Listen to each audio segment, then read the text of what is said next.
questionnement vulnérabilité quand la grossesse fait rebelle.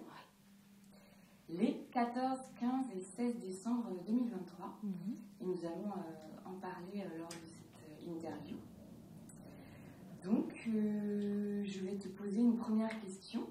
Qu'est-ce qui t'a amené à faire cet atelier ? Ce qui m'a amené à faire cet atelier, c'est mon expérience de sage-femme déjà. Donc c'est vrai que la sage-femme, souvent on l'écrit soit avec un trait d'union, soit sans. Et moi, j'aime bien avec le trait d'union. Parce que la sage-femme, je trouve que c'est un trait d'union entre pas mal de choses, de professions, mais aussi vraiment un trait d'union entre la mère et son bébé. Et en fait, quand j'étais toute jeune sage-femme, je crois que ça faisait 1 an que j'étais jeune sage-femme, je vivais dans un autre pays, en Suisse, j'ai été confrontée à une situation d'une maman qui était donc dans une vulnérabilité exagérée puisqu'elle avait une pathologie psychiatrique, mais qui était non dépistée. Et voilà, on trouvait qu'elle avait des comportements un peu suspects. Et en fait, moi, je m'occupais de cette femme et de son petit garçon qui était né. Et en fait, je suis rentrée dans sa chambre et là, j'ai vu que ça n'allait pas. Et en même temps, que ça allait. C'est-à-dire que cette maman n'était pas adaptée puisqu'elle était en train de donner une banane à son petit. Et c'était incroyable parce que ce petit, lui, il tétait la banane. Donc je me suis dit que cet enfant était vraiment en train de s'adapter à cette mère, mais qu'effectivement, cette mère n'était pas adaptée à cet enfant. Mais ce qui a suivi a été douloureux pour moi parce que la vulnérabilité de cette femme était telle qu'il a fallu envisager une séparation entre la mère et l'enfant. Et c'est vrai que c'est des choses auxquelles on peut être confronté et qui, moi, toujours me mettent à mal. Et c'est vrai qu'en tant que sage-femme, j'ai vraiment envie d'accompagner pour faire de la prévention et pour éviter d'en arriver là. Parce qu'effectivement, c'est toutes ces cicatrices, bien sûr pour cette femme, parce que quand elle est arrivée, elle était à peu près stabilisée. Et puis quand elle est partie sans son bébé, elle était évidemment en crise. Voilà. Et ce bébé, j'imaginais toutes les blessures et les cicatrices qu'il allait avoir pour le restant de sa vie parce que séparé précocement de sa mère. Donc du coup, c'était vraiment de repérer ces vulnérabilités pour favoriser ce lien entre la mère et l'enfant. Donc, voilà. Il y a aussi le fait que récemment, j'ai suivi des formations sur Stop aux violences. On est formé pas mal, les sages-femmes actuellement. Et en fait, je me suis rendu compte que j'avais subi moi aussi des violences. Je ne m'étais pas rendu compte parce que je pense que je n'ai pas toujours été très gentille avec moi. Et donc, certains comportements me paraissaient normaux et en fait ne l'étaient pas. Donc voilà, et c'était aussi d'être confrontée à mes propres vulnérabilités. Et ça, je trouve que c'est important. C'est-à-dire qu'il n'y a pas que la vulnérabilité de cette mère qui va avoir un bébé, on va en parler après, mais il y a aussi la vulnérabilité du soignant. Et c'est vrai que ceux qui participeront, qui vont être plutôt des professionnels de santé, j'imagine, en rapport avec la grossesse, la maternité, le jeune enfant, donc peut-être auxiliaire de puériculture, sage-femme, aide-soignante, pédiatre, gynéco, anesthésiste, voilà.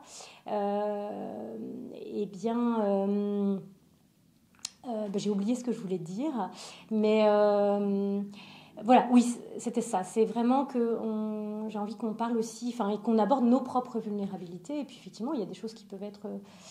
la vulnérabilité de certaines situations peut réveiller aussi les nôtres. Voilà, et puis aussi, ce qui m'a animée dans cette formation, c'était également une formation que j'ai faite sur hypnose et traumatisme. Donc ça fait 2 ans que je me forme sur les traumatismes. Donc j'accompagne beaucoup les gens autour de ça, sur les traumatismes en général d'enfance, tant sexuels que psychologiques,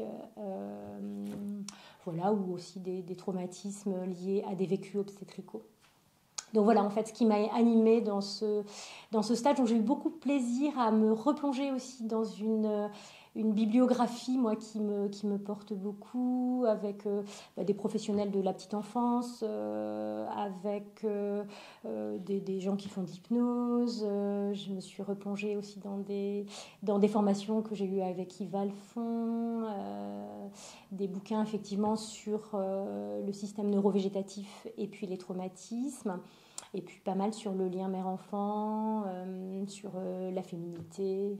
Tous ces thèmes, moi, qui m'animent beaucoup, toujours autour des cycles, en fait, des passages. Hein. Et c'est vrai que la grossesse, l'accouchement, c'est un passage où effectivement nos vulnérabilités, peut-être des blessures anciennes peuvent réapparaître. Et souvent, c'est des blessures qui sont des blessures d'enfance. Et du coup, effectivement, cette formation va être basée sur 3 journées avec 3 grands thèmes.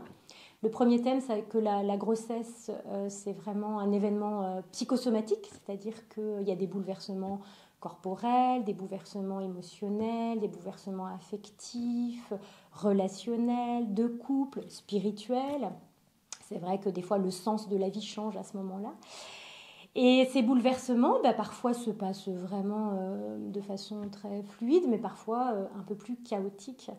Et c'est là que prend toute la dimension de notre rôle en tant que personne accompagnant ces femmes et aussi ces hommes, puisque vraiment il va être question aussi de parentalité, c'est-à-dire il y a la dyade mère-enfant, mais il y a aussi la triade père, mère, enfant. Et parfois, ce n'est pas la femme qui réveille des traumatismes, mais ça va être plutôt le père qui va être plongé dans ces traumatismes. Donc le premier volet, ça va être vraiment sur la grossesse, événement psychosomatique.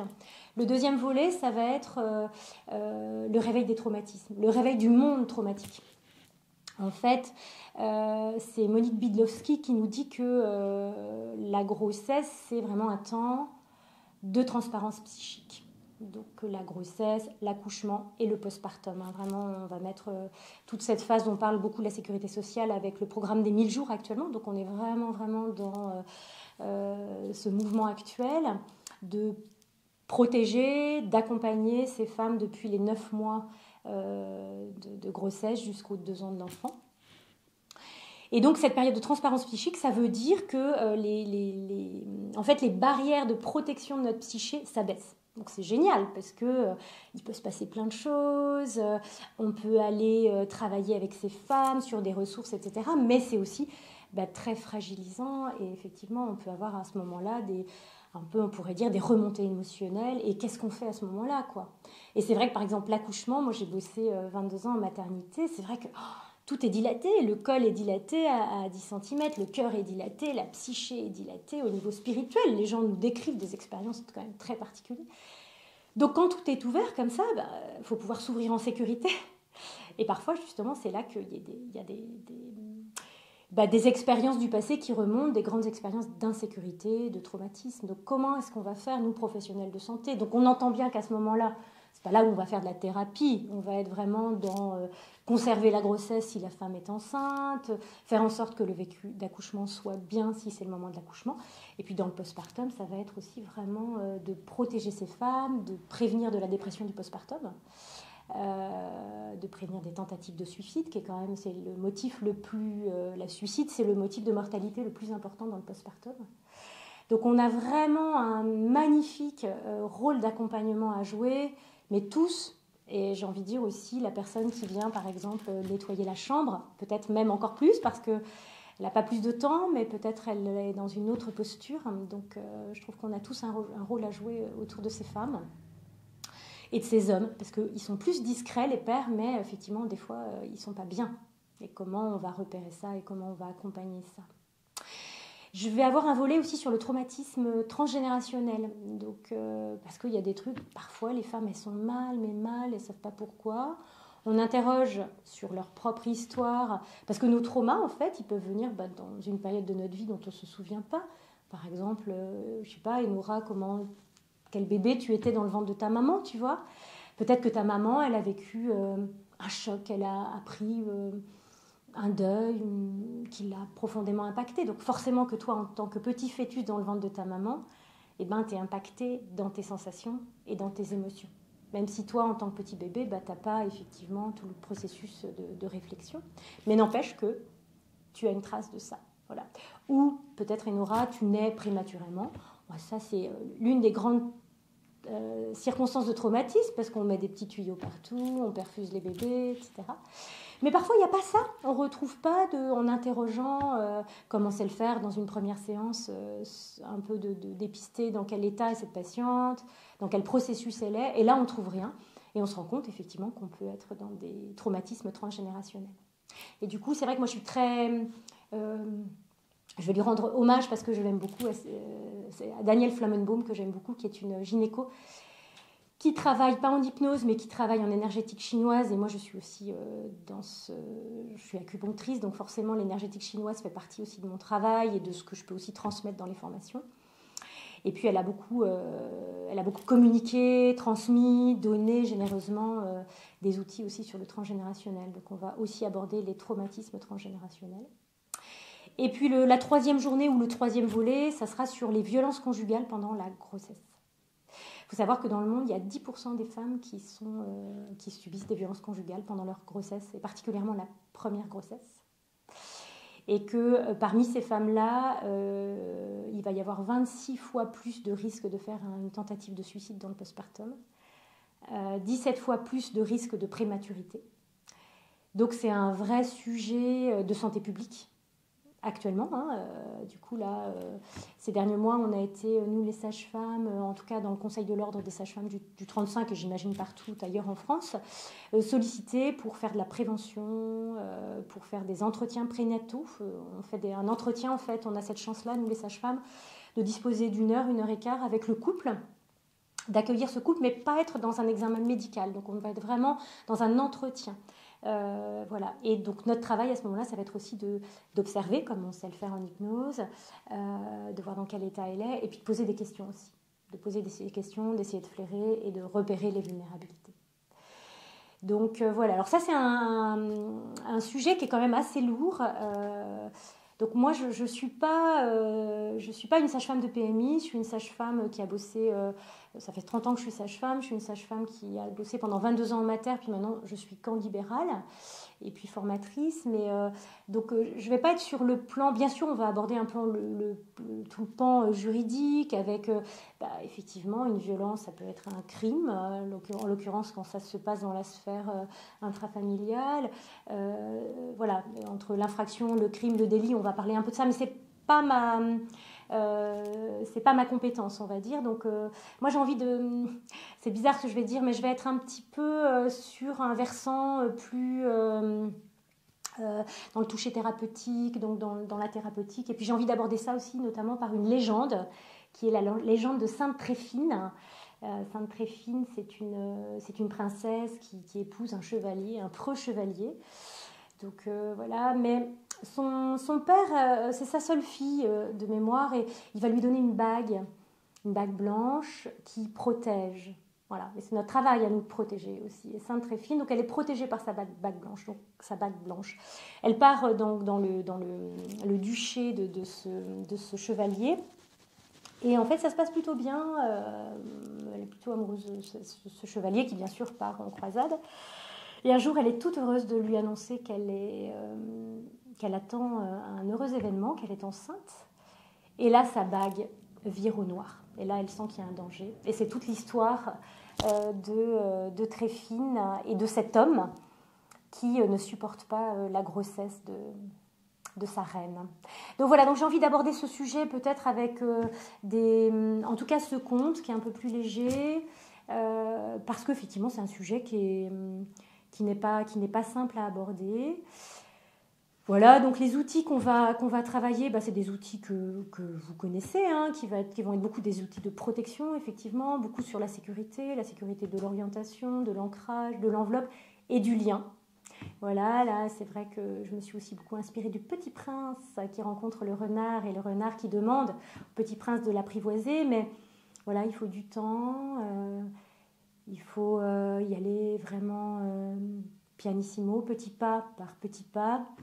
Faire attention aux mots qu'on dit, parce que le renard dit bien que les hommes utilisent parfois une communication qui fait que lui, il a juste envie de repartir.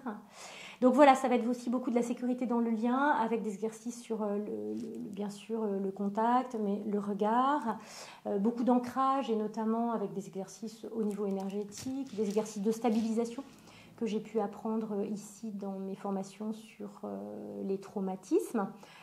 Voilà, apprendre, d'abord, on va co-réguler avec le patient qui, lui, est en système d'alerte parce que la grossesse ou l'accouchement ou le postpartum a réactivé son système, par exemple, sympathique ou un système parasympathique dorsal avec un effondrement. Et ça, on peut voir ça effectivement dans le postpartum. Donc, on va co-réguler avec ce patient ou cette patiente. Puis après, on va lui apprendre à s'auto-réguler, à s'auto-sécuriser. Voilà. Moi, je travaille aussi avec les sons. Et les sons, en fait, comme les sens de la phonation, c'est le goût et l'odorat, on sait que ça ne passe pas par le cortex de la réflexion. Ça veut dire que dès lors qu'on va être dans émettre des sons ou recevoir des sons, par exemple, je peux être émettrice, oh, voilà, et toi, tu vas être émettrice, Enora. Mais malgré tout, tu reçois ce son-là, et en fait, on va avoir beaucoup plus vite accès au monde intérieur du patient par le son. Alors, on ne va pas faire que ça, mais on va travailler avec les sons. Ça, c'est important pour moi. Comme on va travailler aussi sur le lien mère-enfant, on va utiliser des outils pour que le bébé soit bien.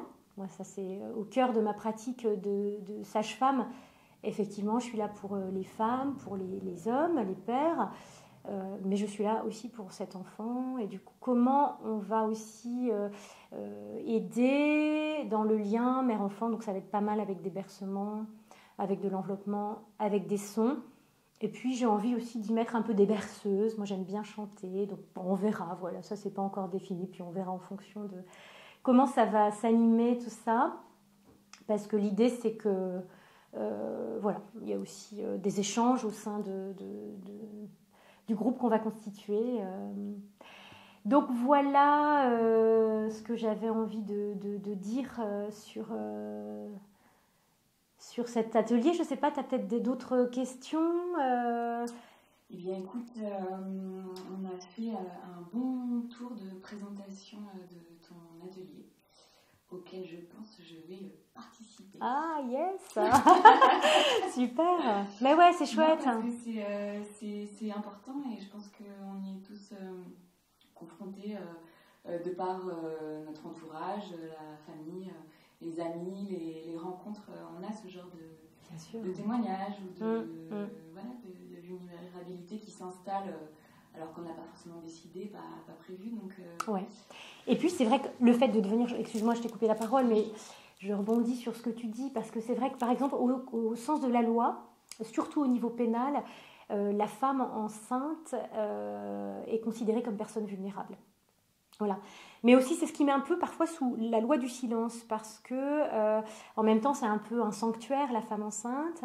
Et par exemple, au sein du couple, quand il y a des violences, comme elle ne vit pas ça elle n'est pas sanctuarisée par son homme, puisqu'au contraire, elle est violentée, souvent, il y a une honte et une culpabilité qui va s'installer, et elles en parlent encore moins.